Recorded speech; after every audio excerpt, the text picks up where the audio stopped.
আজকে কাঁঠালের সবজি বানিয়ে দেখবো। কাঁঠালের খোসাটা বাজার থেকে ছাড়িয়ে নিয়ে এসেছিলাম। কাঁঠালটাকে এইভাবে ছোটো ছোটো টুকরো করে কেটে নেব। দেখো কীভাবে কেটে নিচ্ছি। এইভাবে ছোটো ছোটো টুকরো করে কেটে নিয়ে প্রেসার কুকারে একটু সেদ্ধ করে নেব।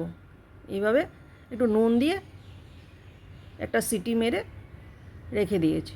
এখন মিক্সি জারে নিয়ে নেব পেঁয়াজ, কাঁচা লঙ্কা, আদা রসুন দিয়ে একটা ভালো পেস্ট বানিয়ে নেব।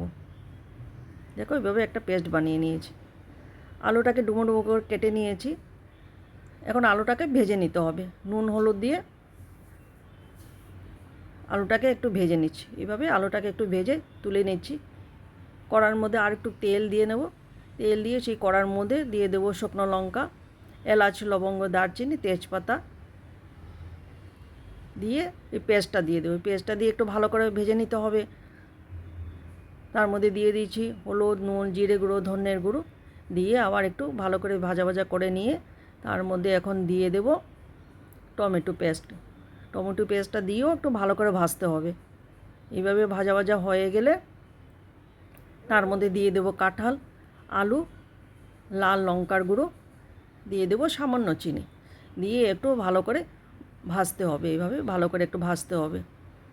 ভেজে সেদ্ধ হওয়ার জন্য 5 মিনিট রেখে দিয়েছি। সেদ্ধ হয়ে গেলে তার মধ্যে দিয়ে দেব গরম জল।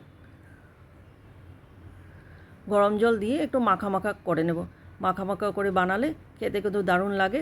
রুটি ভাতের সাথে খেতে কিন্তু খুবই ভালো লাগবে। এইভাবে বানিয়ে খেয়ে দেখবে, কাঁঠালের তরকারি কিন্তু খেতে দারুণ লাগবে। আর কিছু যদি ভালো লেগে থাকে আমার চ্যানেলটাকে একটু সাবস্ক্রাইব করে নেবে।